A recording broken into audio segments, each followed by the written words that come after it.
Captain Tae Do-hyun floated in the observation deck of Genesis 7, Earth's largest orbital station. The blue planet turned slowly below him. Peaceful and unaware. He had been staring at the incoming transmission for 10 minutes now, reading it again and again. His hands were shaking. The message was simple. Too simple for what it meant. Primitive species of the third planet. You will surrender all mining operations to the Krellian Empire. You will provide 60% of your annual resource output as tribute. You will accept our governance. You have 48 hours to comply. Refusal means death. Tae pressed the communication button. Admiral Kang, you need to see this. Within an hour, the command center was full. Admiral Kang Bora stood at the head of the table, her gray hair pulled back tight. Beside her sat Park Woojin, the chief military strategist, and a dozen other officers. They all read the message in silence. How many ships? Kang asked. 200, ma'am, said Lieutenant O. Gina, pulling up the scan data. They appeared at the edge of our solar system 3 hours ago. Big ones. Each ship is at least twice the size of anything we've built. Park Woojin leaned forward. Have they made contact with any other nation? They sent the same message to everyone, Tae said. China, Russia, America, the European Union, everyone. They don't seem to care about our different governments. To them, we're just one species, because that's what we are, Kang said quietly. She looked around the table. This is what we prepared for. 20 years ago, we picked up their radio signals. We knew we weren't alone. We knew they might not be friendly. We built these ships. We trained. We hoped we'd never need it. She paused. Hope is gone now. We could negotiate, suggested Colonel Shin Nari from the corner. Maybe give them something small. Buy time. No. The word came from Dr. Han Minho, the thin scientist who rarely spoke at military meetings. Everyone turned to look at him.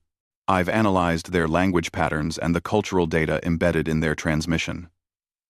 The Krellians don't negotiate with species they see as inferior. If we show weakness now, they'll demand more. Then more, until there's nothing left of us but slaves. Park Woojin nodded. The doctor is right. I've studied their battle tactics from what little data we captured from their signals. They follow a pattern. Find a new species, determine their strength, then conquer or destroy. 47 worlds, whispered engineer Choi Yuna. How many people? 47. 1. We don't know, Han said. But based on their communications, they rule at least 200 billion sentient beings across their empire. The room fell silent. Earth had 8 billion people. They were nothing compared to this empire. Admiral Kang stood up. Send them our answer. Tell them Earth refuses. Ma'am? Tae said, uncertain he heard correctly. You heard me, Captain. We refuse. If we're going to die, we die. Standing up. She looked at each person in the room. Activate protocol vigilance. Get every ship ready. Contact every military force on Earth. Tell them this is not a drill. Tell them the war has started. The next 24 hours moved like a dream. Tae watched as Earth's small fleet gathered. 45 ships, built in secret over 2 decades. They weren't pretty. They weren't advanced by alien standards. But they were theirs. Captain Lee Jinwoo commanded the Indomitable, Earth's newest and fastest ship. Commander Jung Hae-yoon led the stealth division. 5 small ships designed to be invisible to most scanners. General Ryu Junho coordinated ground forces, just in case the enemy tried to land. The Krellian commander, Vix Thera, responded to Earth's refusal with what sounded like laughter in the translation. Amusing. We will enjoy breaking your spirit. The Krellian fleet moved closer. They didn't hurry. They had no reason to. From their perspective, this was already over. Tae stood on the bridge of his ship, the Defender, and watched the alien vessels approach. They were beautiful in a terrible way. Smooth metal surfaces that seemed to absorb light, weapons ports that glowed with purple energy. Ships that moved with a grace that Earth's clunky vessels could never match. "They're not even trying to hide," said his second officer, An Sung-ho. "They think we're no threat at all." "Good," Tae said. "Let them think that." The first strike came without warning. 3 Krellian ships broke formation and fired at the outer colonies. Mining Station Alpha, which housed 15,000 workers, simply vanished in a ball of fire. Colony base Serenity on Ganymede exploded. The farming settlement on Titan went dark. 50,000 people died in less than 5 minutes. The Krellians broadcast the footage on every frequency Earth used. The message was clear: surrender or watch everyone die. On Genesis 7, Admiral Kang watched the destruction with cold eyes. Around her, people cried. People screamed. People begged her to surrender. She didn't move. "Captain Tae," she said into the comm. "Execute Phase 1. "Yes, ma'am." Tae's fingers flew over the controls. All across the solar system, Earth ships began to move. Not toward the Krellians. Away from them. Scattering. Hiding in asteroid fields. Behind moons. In the shadow of planets. "They're running," came the translated voice of Vix Thera, filled with satisfaction. "As expected from primitives. Ready the occupation forces. This world is ours." But Park Woojin, watching from Earth, smiled for the first time in days. "They think we're running. They have no idea what running looks like for humans." On Mars, in the underground research facility, Dr. Kim Sora looked at the genetic samples they'd collected from old Krellian probes. After years of study, she finally understood their biology. These aliens had evolved on a clean world. Perfect conditions. No diseases. No parasites. No real threats. Earth had been a nightmare world by comparison. Humans had survived everything: ice ages, plagues, predators, and each other. Earth had made them strong through suffering. "I've found it," she said to Dr. Han over the secure channel. "I've found their weakness." Back in space, the Krellian ships moved into orbit around Earth. Vix Thara looked at the beautiful blue world below and imagined the tribute it would bring. The resources. The glory. He had no idea that humanity's real weapon wasn't ships or guns. It was 4.5 billion years of evolution on a planet that tried to kill them every single day. It was the stubborn refusal to quit that had carried them from caves to stars. It was the dangerous, crazy idea that being weak today just meant you needed to be stronger tomorrow. The Krellians had won their message, said. They would learn the truth soon enough. They hadn't started a conquest. They had started a war. And humans were very, very good at war. Captain Tae checked his weapons one last time. Behind Earth's moon, hidden from sensors, 30 ships waited with him. "All units," he whispered. "Hold position. Wait for my mark." The trap was set. Now, they just needed the Krellians to walk into it. The Krellian fleet settled into a standard occupation formation around Earth. Vix Thara stood on his command deck, satisfied with how quickly the primitive species had scattered. His tactical officer reported that most human ships had fled to the outer system. "Cowards," Vix Thara said. "Send squadrons to hunt them down. Start mining operations on their moon." 20 Krellian ships broke off from the main fleet and headed toward the lunar surface. They moved slowly, casually. There was no hurry. The humans were beaten. Behind the moon, Captain Tae watched his sensor display. 20 ships. More than he expected, but it would have to do. "All units, weapons hot," he whispered. "Fire on my mark." The Krellian ships rounded the moon's horizon, expecting to see mining equipment and perhaps a few scattered human workers. Instead, they found 30 warships waiting in ambush, weapons already locked on target. Tae didn't hesitate. Mark. 30 ships opened fire at once. But they didn't use energy weapons like the Krellians expected. Engineer Choi Yuna's railguns spat tungsten rods at impossible speeds. The projectiles were simple, just metal bars, but moving at a significant fraction of light speed. The Krellian shields, designed to deflect energy beams and plasma, did nothing against solid matter moving that fast. 3 ships exploded immediately. 4 more were crippled, their hulls punctured, atmosphere venting into space. Impossible! Vixthara roared as alarms screamed across his flagship. How are primitives doing this? The human ships didn't stay to answer. Following Tay's orders, they fired 1 volley and then scattered again, diving behind the moon, into nearby craters, anywhere the larger Krellian ships couldn't follow. Captain Li Jinwu, commanding the Indomitable, led his squadron through the debris field of the destroyed mining stations. The wreckage that had been humanity's homes now became cover. His ships wove between spinning chunks of metal and ice, using the obstacles like a maze. The Krellians, used to honorable space battles in open areas, found themselves confused. Their big ships couldn't maneuver quickly. When they fired at the human vessels, they hit their own debris or missed entirely. Li's squadron circled behind a large piece of wreckage, then emerged firing. More tungsten rods tore through Krellian hulls. Another ship went dark. They're using guerrilla tactics. One of Vixthara's officers reported. This is dishonorable. Vixthara's face flushed with anger. In 3,000 years of Krellian conquest, no species had fought like this. It was wrong. It was unfair. It was beneath civilized beings. It was also working.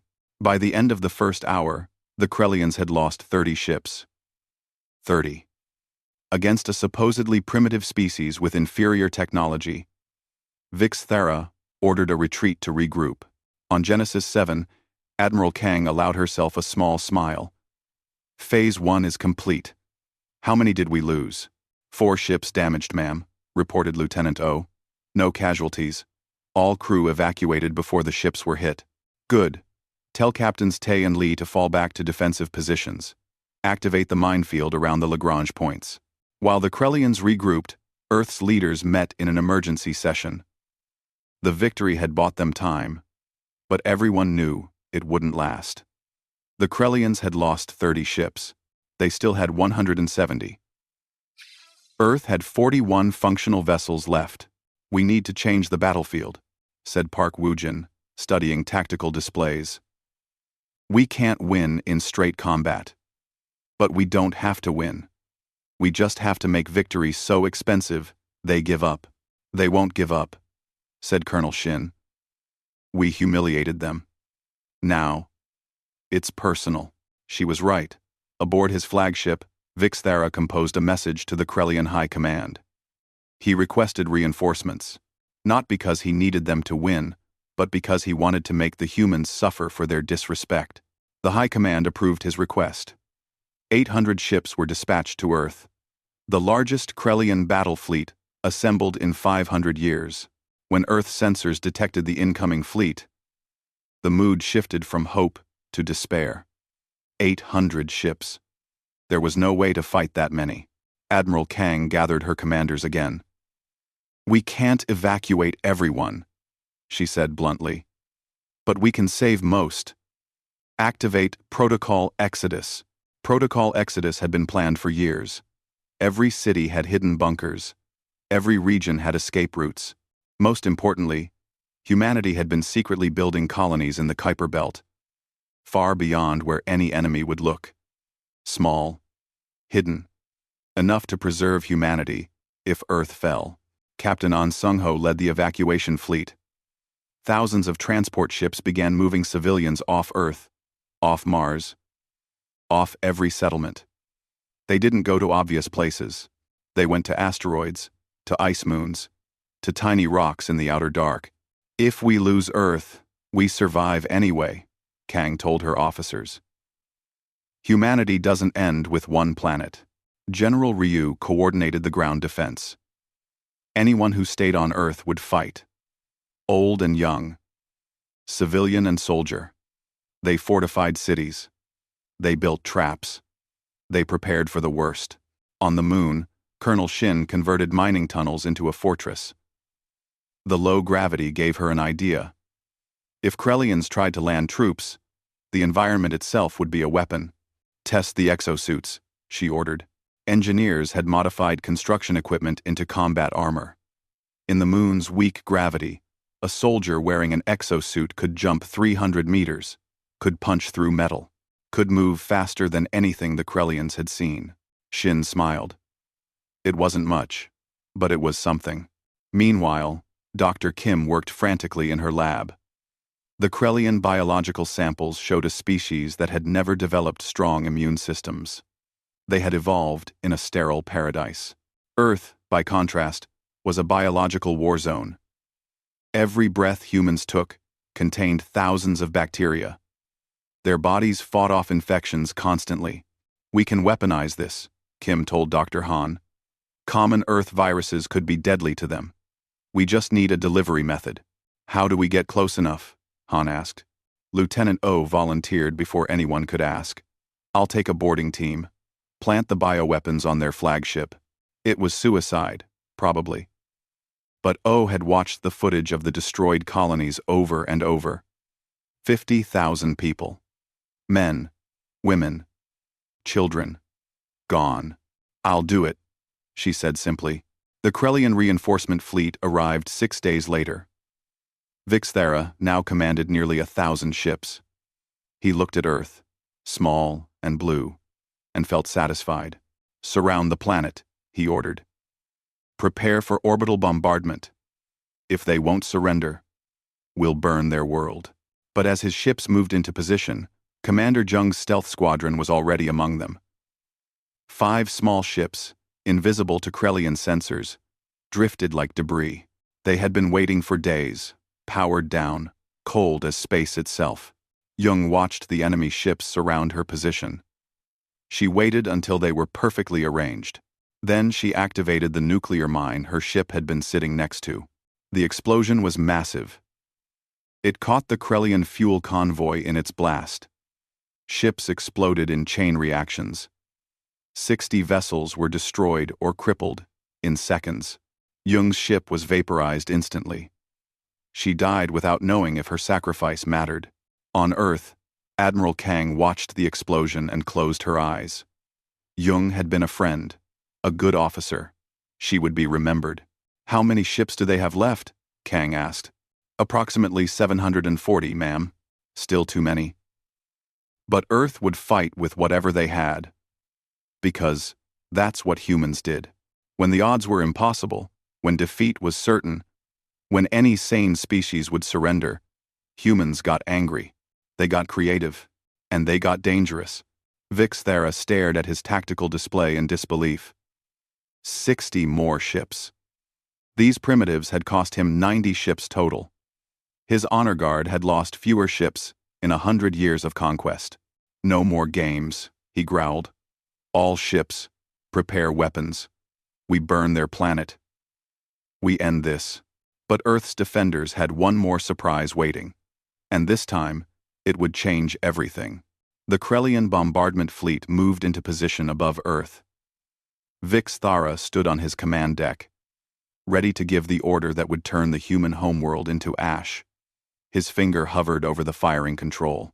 Sir, his communications officer interrupted. We're receiving a transmission. Not from the humans. From the Galactic Council. Vixthera scowled.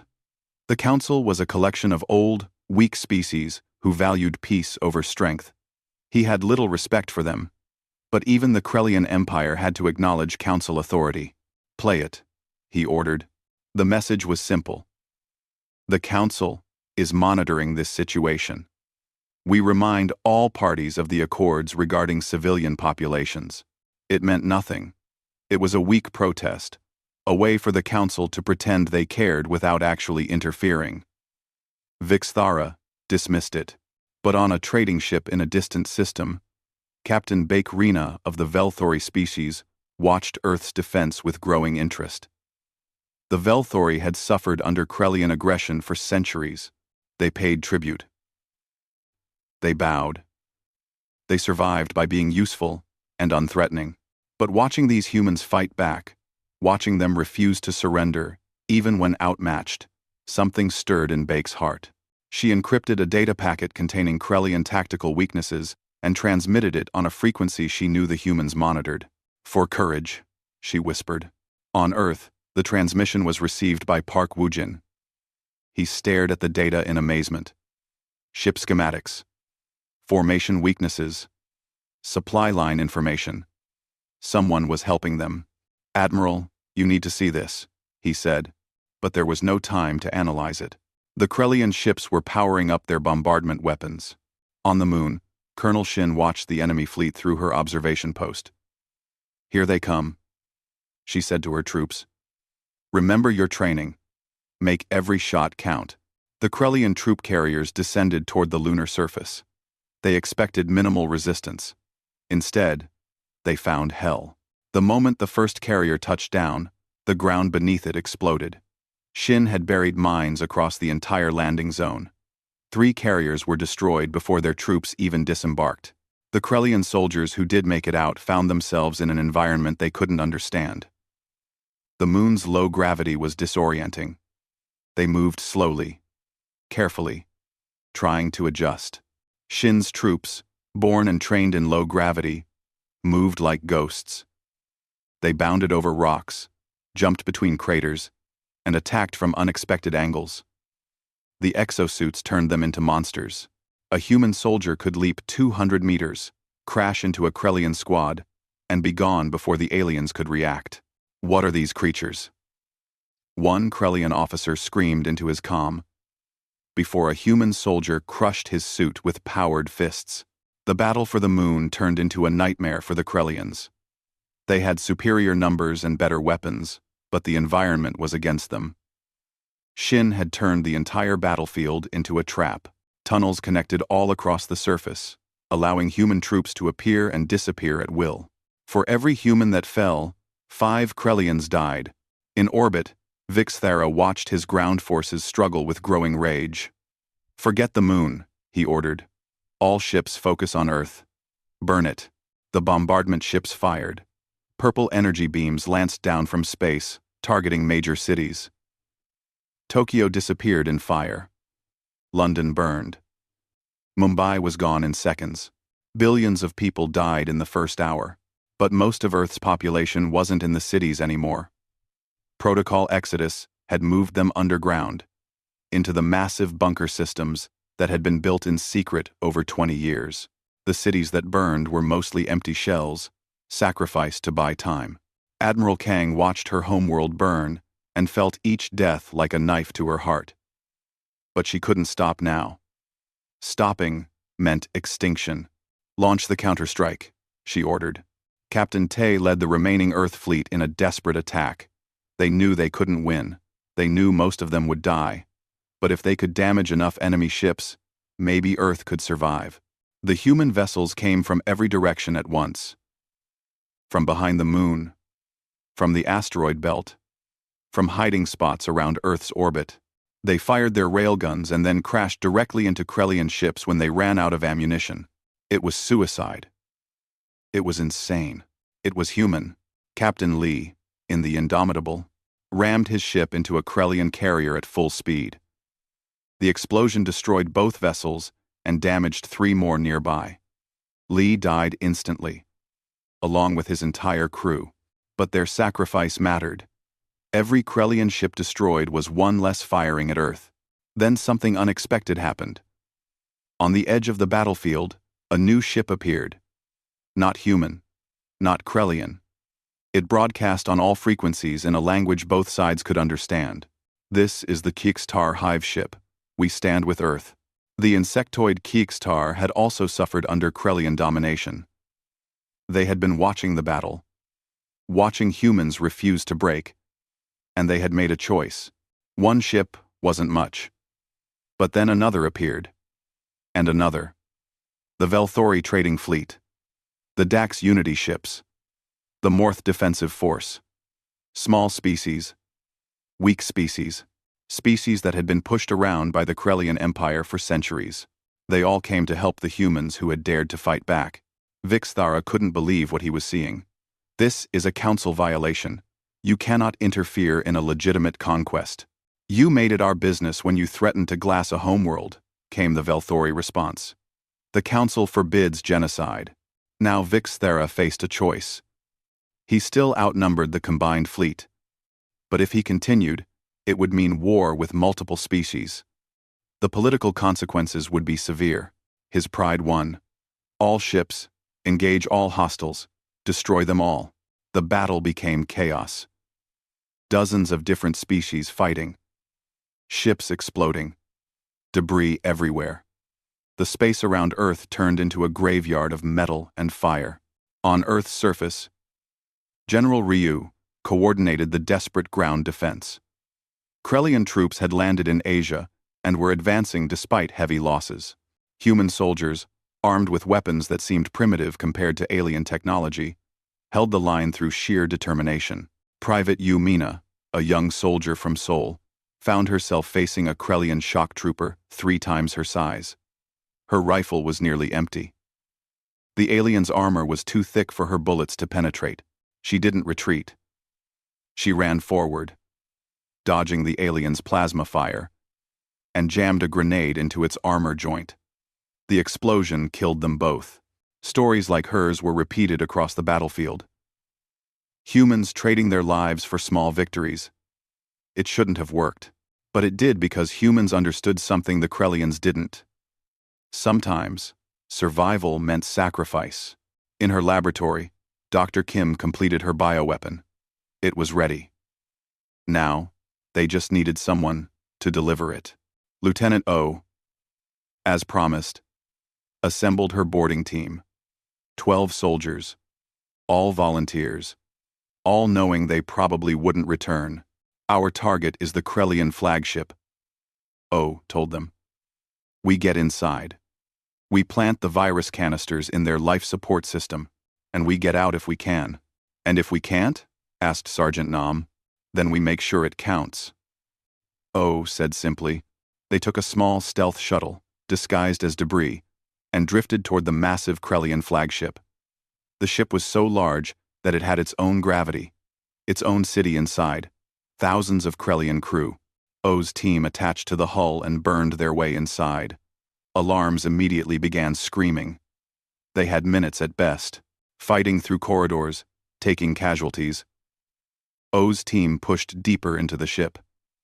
Nam fell to plasma fire. Then Private Quan. Then Corporal Hong. By the time O reached the life support center, only 3 of them remained. She planted the canisters with shaking hands and activated them. Invisible to the eye, Earth bacteria and viruses spread through the ship's air system. The Krellians, with no immunity to these ancient Earth microbes, began falling ill within minutes. O didn't make it back to the shuttle. None of her team did, but their mission succeeded. Across the Krellian flagship, soldiers started collapsing. Fever. Bleeding. Their bodies had no defense against organisms that Earth life had been fighting for billions of years. Vix Thera, feeling the sickness take hold in his own body, finally understood the terrible truth. You don't conquer a species shaped by the cruelest planet in the galaxy.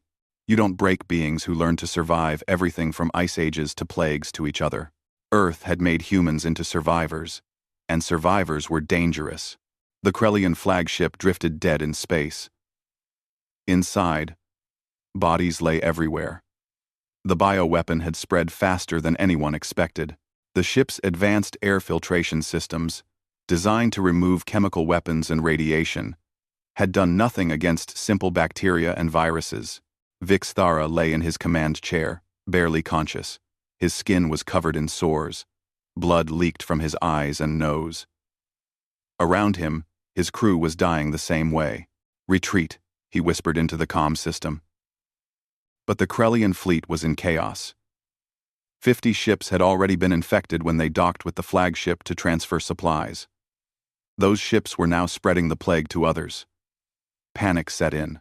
Some Krellian captains broke formation and fled. Others stayed to fight, not understanding why their comrades were abandoning them. The organized fleet became a confused mob.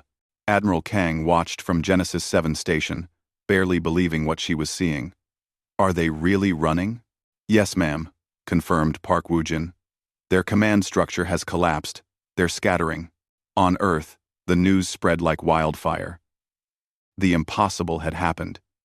Humanity was winning. People emerged from bunkers to see Krellian ships fleeing into the sky. Soldiers who had been preparing to die stood in shock.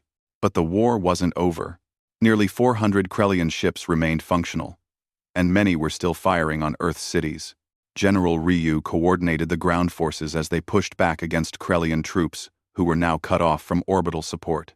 The battle for Seoul became legendary. Surrounded by 10 times their number, the human defenders used the city itself as a weapon. Every building was a fortress. Every street was a kill zone. The Krellians, trained for open battlefield combat, found themselves trapped in urban warfare they didn't understand. Captain Quan Taiyun, who had taken command of Earth's orbital forces after Admiral Kang was injured by debris from a destroyed ship, saw an opportunity in the chaos. All Allied forces, coordinate with me, she broadcast to the Velthari, Kiixtar, and other species who had come to help. We're going to cut off their retreat. The plan was simple, but risky. While the Krellians were disorganized, the combined fleet would strike at their supply ships and fuel depots. Without resources, the Krellian fleet would be stranded. Captain Bake of the Velthori immediately agreed. My people have waited centuries for this moment. We're with you. The Allied fleet, small but united, struck at the Krellian rear guard. The surprised Krellian captains, already frightened by the plague and confused by the retreat order, offered little resistance. Supply ships were destroyed. Fuel tankers exploded. Stranded Krellian ships began surrendering. First 1, then 10, then 50. They had come to Earth, expecting an easy conquest, and found only death and defeat. But some Krellians refused to give up. A hardline group of 100 ships, led by Admiral Torque, decided if they couldn't conquer Earth, they would destroy it. They gathered at a safe distance and prepared for a final bombardment. If we cannot have this world, no one will, Torque declared. Captain On, commanding a damaged Earth cruiser with half his crew dead, intercepted the message. He looked at his remaining weapons. 1 nuclear missile. Not enough to stop 100 ships, but maybe enough to buy time. All crew to escape pods, he ordered. Launch in 60 seconds. His officers protested, but On was firm. I'm setting a collision course with their formation. The explosion might scatter them long enough for reinforcements to arrive. 1. Sir, you don't have to do this alone, said his tactical officer, Lieutenant Kim Hana. Yes, I do. You have families. I don't. Now go. Alone on the bridge, On armed the nuclear missile and aimed his ship toward the center of the Krellian formation. He thought about his sister, who had died when the colonies were destroyed. He thought about the billions who had burned when Earth's cities fell.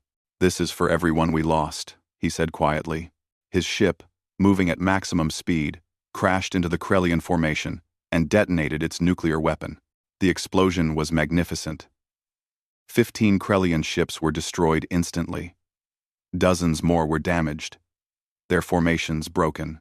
The remaining Krellian ships, finally understanding they were beaten, surrendered. 3 months after the first Krellian ship entered Earth's solar system, the war ended. The cost had been terrible. 3 billion humans dead. Most of Earth's major cities destroyed. The moon's surface scarred by battle. Dozens of ships lost. But humanity had survived. The Galactic Council sent representatives to Earth. They arrived in massive diplomatic ships, expecting to find a broken species begging for help. Instead, they found humans rebuilding. Already, construction crews were clearing rubble. Engineers were designing new cities. Soldiers were training for the next war. Ambassador Park Jae met the council representatives in what remained of Geneva. The meeting hall had no roof anymore, open to the sky, but Park stood straight and proud. We acknowledge Earth as a sovereign power, said the council speaker, a floating being of pure energy. We apologize for not intervening sooner. The Krellian Empire will pay reparations for their illegal attack. Park nodded. We accept your apology. We also have demands. The council members shifted uncomfortably. Demands? From a species that had nearly been destroyed? First, Earth wants a seat on the Galactic Council. Second, we want access to all medical and scientific databases to help rebuild. Third, we want the trial of Vix Thera and his officers to be public. Fourth, we want all species enslaved by the Krellians to be freed.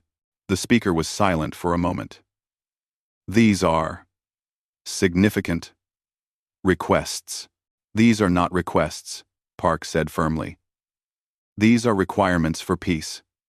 If you refuse, Earth will consider the Galactic Council as complicit in the attempted genocide of our species. It was a bluff. Earth was in no position to threaten anyone. But the Council didn't know that. They had watched the battle recordings. They had seen humans fight with a ferocity that scared them. We will grant your requests, the speaker said. News of the agreement spread across the galaxy within days. Earth, a species unknown 6 months ago, now had a council seat. The political implications were enormous. On the Velthori homeworld, Captain Bake watched the news with tears in her eyes. For the first time in her life, she felt hope. If humans could stand up to the Krellians, maybe others could too. The Chixtar Hive Queen sent a formal alliance proposal to Earth. We are better together, her message said. Other species, inspired by Earth's resistance, began questioning their own oppressors. Revolutions stirred on a dozen worlds. Dr. Kim published her research on Krellian biology, making it freely available to all Council species. The message was clear. Earth would share its knowledge, but it would also protect itself. Dr. Han led the effort to catalog Earth's biological weapons. Not to use them, but to ensure everyone knew they existed. Deterrence through knowledge. On the moon, Colonel Shin oversaw the construction of a memorial. Names were carved into the rock. 50,000 from the destroyed colonies, 3 billion from Earth, hundreds from the fleet. We remember, the inscription said, and we prepare, because humanity had learned a hard lesson. The galaxy was dangerous.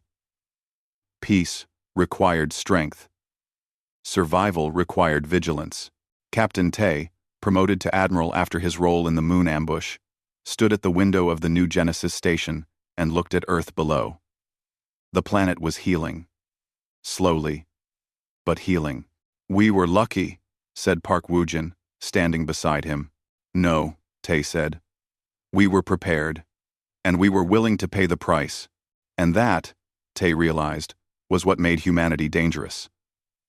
Not their ships or weapons. Not their tactics or technology. But their absolute refusal to accept defeat. No matter the cost. The galaxy would learn this lesson well. Earth had arrived, scarred but unbroken, and the universe would never be the same. 6 months after the war ended, Ambassador Park Jae walked into the Galactic Council chamber for the first time as Earth's official representative. The chamber was enormous. A sphere floating in space, with transparent walls showing the stars beyond. Representatives from 47 different species sat in their designated areas, each zone modified for their specific biology. Some breathed methane. Others existed as energy patterns. A few were hive minds, controlling multiple bodies. And now, one was human. Park took his seat in the newly constructed Earth section. Simple gravity, oxygen, atmosphere, comfortable temperature. The Council had built it quickly, almost desperately. They wanted humanity to feel welcome. They were afraid of what might happen if humanity felt unwelcome. The Council speaker, the energy being called Luxnar, addressed the assembly. We gather to discuss the Krellian situation. The Empire has collapsed. Their military is broken. Their government has surrendered. What remains is the question of justice and reconstruction. Park had studied the politics carefully. The Krellian Empire had ruled for 3,000 years. They had conquered 47 worlds, enslaved billions, and crushed any resistance. Now they were defeated, and the galaxy didn't know what to do with them. Earth proposes the following, Park said, standing. His voice was translated into dozens of languages simultaneously. The Krellian military will be dismantled. Their weapons technology will be shared with all former subject species for defensive purposes only. Vix Thera and his senior officers will stand trial for genocide. And most importantly, every 1862, all species under Krellian rule will be granted immediate independence. Murmurs filled the chamber. The Krellian representative, a thin, sickly-looking male named Keth, stood slowly. He was one of the few Krellians who had survived the bioweapon plague. You speak of justice, Keth said bitterly. But you used biological weapons. You created a plague that killed millions of my people. Is that justice? Park didn't flinch. You destroyed 3 of our colonies without warning. You killed 50,000 people as a demonstration. You burned our cities and murdered 3 billion civilians. You started this war, Keth.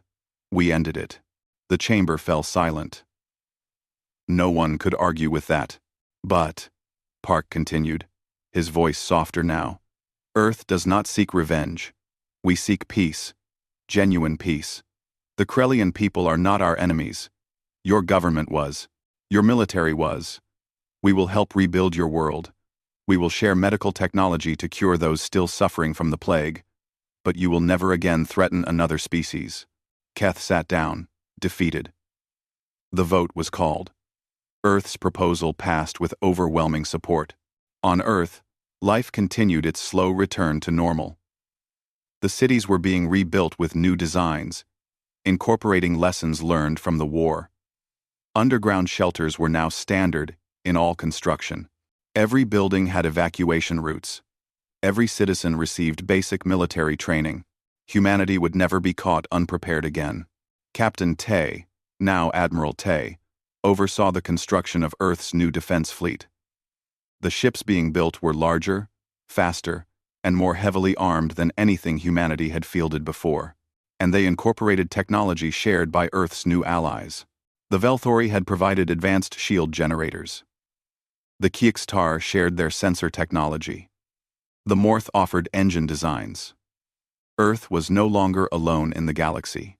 Admiral Kang, recovered from her injuries, met with Tay in the orbital shipyard above Mars. Do you think we'll need all these ships? She asked, watching a massive new carrier take shape. I hope not, Tay said. But hope isn't a strategy. The galaxy knows we exist now. Some will want to be our friends. Others will see us as a threat. We need to be ready for both. On the moon, Colonel Shin had transformed the battlefield into a training ground. Young soldiers from Earth and from allied species learned combat tactics together. The memorial to the fallen stood at the center of the base, a constant reminder of the cost of war. Shin watched a mixed unit of humans and Velthori practicing low-gravity combat. They moved together well, learning from each other. This is good, she said to her second officer, Major Yoon. When the next war comes, we won't face it alone. You think there will be another war? Yoon asked. There's always another war, Shin said. But maybe next time, we'll be the ones helping a weaker species. Maybe we can be better than the Krellians were. In her laboratory, Dr. Kim continued her research, but with a new focus. Instead of weapons, she studied alien biology to develop medicines. The plague that had devastated the Krellians had taught her something important. Earth's biological diversity was a treasure, not just a weapon. She had already developed cures for 3 previously untreatable alien diseases. The Council had offered her any position she wanted. She had refused them all. Her place was on Earth, helping her people and their allies. Dr. Han worked alongside her, cataloging the thousands of alien species in the Council databases. "There's so much to learn," he said excitedly. "So much knowledge. Some of these civilizations are millions of years old. And now they're learning from us too," Kim said, smiling. The first anniversary of the war's end was marked by a ceremony at the rebuilt United Nations building in Geneva. Representatives from across the galaxy attended.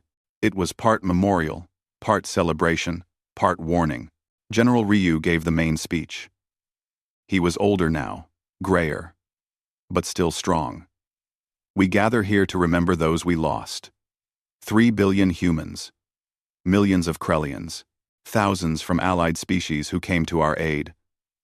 We remember them not to celebrate war, but to honor their sacrifice and commit ourselves to peace." He paused, looking at the crowd.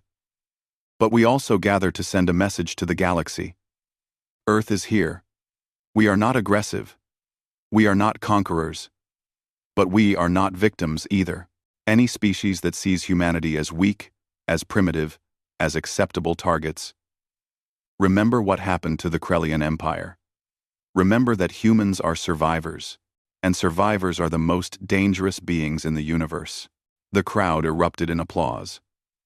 Not just humans, but aliens too. They understood. Strength. Respected strength. That night, as the ceremonies ended, Captain Bake of the Velthori met privately with Ambassador Park. They stood on a balcony, looking at the stars. "My government wants to sign a formal alliance treaty with Earth," Bake said. "Mutual defense, shared technology, full partnership." Park nodded. "We'd welcome that. But you should know, Earth makes difficult allies. We don't back down from fights. We don't abandon our friends. If you ally with us, you might get dragged into conflicts you'd prefer to avoid." Bake laughed.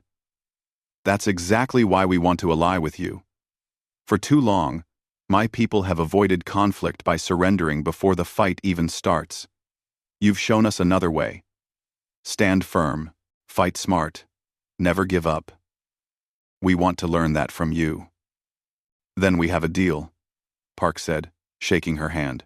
Similar conversations were happening across the galaxy. Earth was forming a new alliance network, not based on conquest or submission, but on mutual respect and shared defense. In deep space, monitoring stations picked up strange signals from a region beyond explored space. A new species, expanding aggressively, destroying any civilization in their path. The Council was already debating what to do. Admiral Kang brought the intelligence to the Earth Defense Committee. "This species, they're calling themselves the Vraks. They've destroyed 3 civilizations in the past year. The Council is frightened. What do they want us to do?" asked Park Woojin. "Nothing officially," Kang said, "but several Council members have quietly asked if Earth would be willing to advise on defense strategies." The committee members looked at each other. 6 months ago, Earth had been fighting for survival. Now, they were being asked to help defend other worlds. "We help them," Admiral Tay said firmly. "Not because we have to, because we can. Because if we don't, more billions will die like ours did." The vote was unanimous. Earth began sending military advisors to species threatened by the Vraks. Not to fight their wars for them, but to teach them what humanity had learned. How to fight smarter, not just harder. How to turn weaknesses into strengths. How to survive against impossible odds. The galaxy watched in amazement as the species they had dismissed as primitive became the teachers everyone wanted to learn from. On Genesis Station, now fully rebuilt and twice its original size, a new monument was unveiled. It showed a human hand and an alien hand clasped together, with stars in the background. The inscription read, "Alone we survive. Together we thrive."